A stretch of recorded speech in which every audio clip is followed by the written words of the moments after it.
Hello friends, welcome back to my channel ഫസീസ് foodie spot. ഇന്ന് നാടൻ പലഹാരമായിട്ടുള്ള ഉണ്ണിയപ്പത്തിൻ്റെ റെസിപ്പി ആയിട്ടാണ് ഞാൻ വന്നിരിക്കുന്നത്.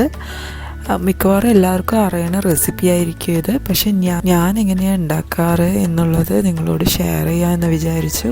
അപ്പോൾ നമുക്ക് നോക്കാം സോഫ്റ്റ് ആയിട്ടുള്ള ഉണ്ണിയപ്പം എങ്ങനെ ഉണ്ടാക്കിയെടുക്കാമെന്ന്. വേഗം തന്നെ റെസിപ്പിയിലോട്ട് പോവാം. ഇതിനു വേണ്ടി ഞാനിവിടെ 1.5 കപ്പ് പച്ചരി നന്നായിട്ടൊന്ന് കഴുകി 3-4 മണിക്കൂർ വെള്ളത്തിലൊന്ന് കുതിർത്ത് വെച്ച അരിയാണിത്. ഇത് നല്ലോണം ഈ വെള്ളമൊക്കെ ഒന്ന് ഊറ്റിയെടുക്കാം.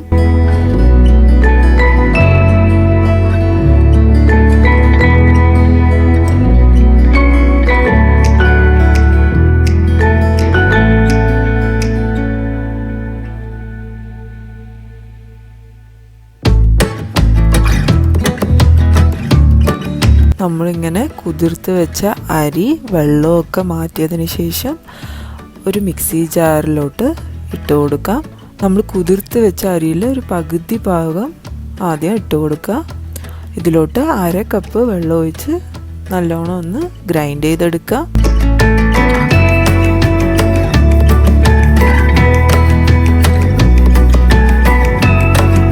ഒരു ചെറിയ തരിയോടുകൂടി തന്നെ അരച്ചെടുക്കാൻ ശ്രദ്ധിക്കുക. ഇതിലോട്ട് നമ്മൾ ബാക്കി വെച്ച അരി കൂടെ ഇട്ട് കൊടുക്കുക. ഞാനിവിടെ ഒരു റോബസ്റ്റ പഴമാണ് എടുത്തിരിക്കുന്നത്, നല്ല പഴുത്ത പഴം. അതെടുക്കുക. കുറച്ച് വലുതായതുകൊണ്ട് ഞാൻ ഒരു പഴം എടുത്തിരിക്കുന്നത്. നിങ്ങളുടെ അടുത്തുള്ളത് ചെറിയ പഴങ്ങളാണെങ്കിൽ 2 എടുക്കാം.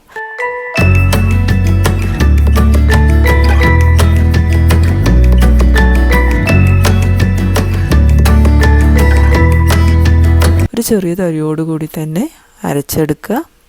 ഇതൊരു ബൗളിലോട്ട് മാറ്റാം. നമുക്ക് ഉണ്ണിയപ്പത്തിന് വേണ്ടിയുള്ള വെല്ലപ്പാവ് ഉണ്ടാക്കിയെടുക്കാം. ഇതിനു വേണ്ടി ഒരു പാനിലോട്ട് 1 കപ്പ് വെള്ളം ചേർത്ത് കൊടുക്കുക. ഒരുപാട് മധുരം വേണമെങ്കിൽ ഒരു 1/2 കപ്പും കൂടി എക്സ്ട്രാ ചേർത്ത് കൊടുക്കുക. ഒരു 1/4 കപ്പ് വെള്ളം ഒഴിച്ച് നന്നായിട്ടൊന്ന് മെൽറ്റ് ചെയ്തെടുക്കുക. ഒരുപാട് വെള്ളം ഒഴിക്കേണ്ട ആവശ്യമില്ല, ഒരു 1/4 കപ്പ് വെള്ളം ഒഴിച്ചാൽ മതിയാകും. വെല്ലപ്പാവ് ഒരുപാട് വെള്ളം ആവാതിരിക്കാൻ ശ്രദ്ധിക്കുക. ഒരുപാട് വെള്ളം പോലെ ആയിക്കഴിഞ്ഞാൽ നമ്മുടെ ബാറ്റർ ഒരുപാട് വെള്ളമായി പോകും. അപ്പോൾ നമുക്ക് ഉണ്ണിയപ്പം നമ്മൾ വിചാരിക്കുന്ന രീതിയിൽ ഉണ്ടാക്കിയെടുക്കാൻ പറ്റില്ല. ഒരുപാട് ഇനി ഇതിനെ കുറുക്കേണ്ട ആവശ്യമില്ല. ഉടനെ തന്നെ ഫ്ലെയിമിന്ന് മാറ്റുക. ഈ വെല്ലപ്പാവ് നന്നായിട്ടൊന്ന് അരിക്കുക.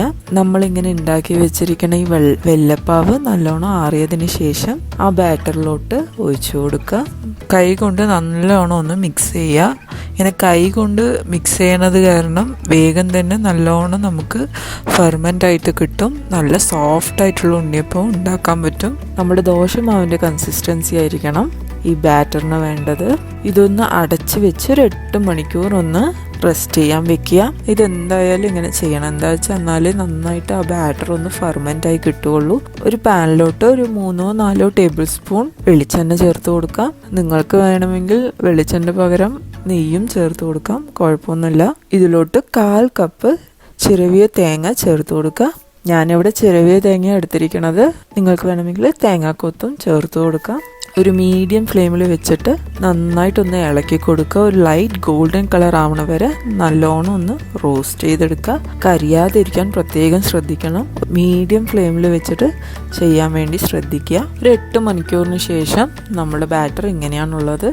നന്നായിട്ടൊന്ന് ഇളക്കി കൊടുക്കുക. ഇങ്ങനെ ഒരു ദോശമാവിൻ്റെ കൺസിസ്റ്റൻസി ആയിരിക്കണം നമ്മുടെ ബാറ്ററിന് വേണ്ടത്. ഇതിലോട്ട് റോസ്റ്റ് ചെയ്ത് വെച്ച് തേങ്ങ ചേർത്ത് കൊടുക്കുക.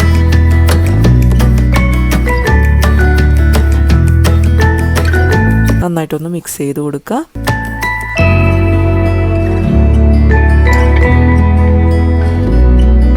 ഇതിലോട്ട് ഏലക്ക 1/2 ടീസ്പൂൺ പൊടിച്ചത് ചേർത്ത് കൊടുക്കുക.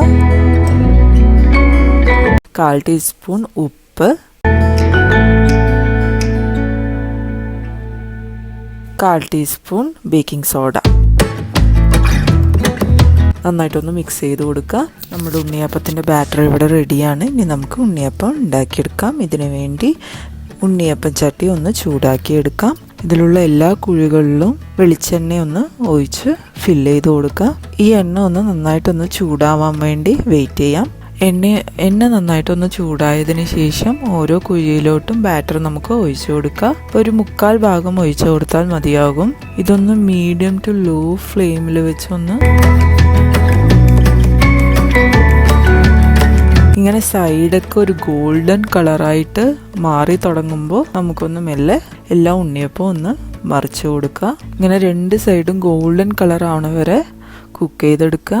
ഇതിലോട്ട് ആവശ്യമുള്ള എണ്ണ കുറച്ചും കൂടി ഒഴിച്ചിട്ട് നമ്മൾ ബാക്കി വെച്ചിരിക്കണ മാവും എല്ലാം ഇങ്ങനെ ഉണ്ണിയപ്പം ഉണ്ടാക്കിയെടുക്കുക. ഈ മാവിൽ നമ്മൾ ബേക്കിംഗ് സോഡ അതുകൊണ്ട് ഈ മാവ് തന്നെ അങ്ങനെ അടച്ച് ഫ്രിഡ്ജിൽ വെക്കരുത്, അത് വേഗം തന്നെ കേടുവന്നു പോകും.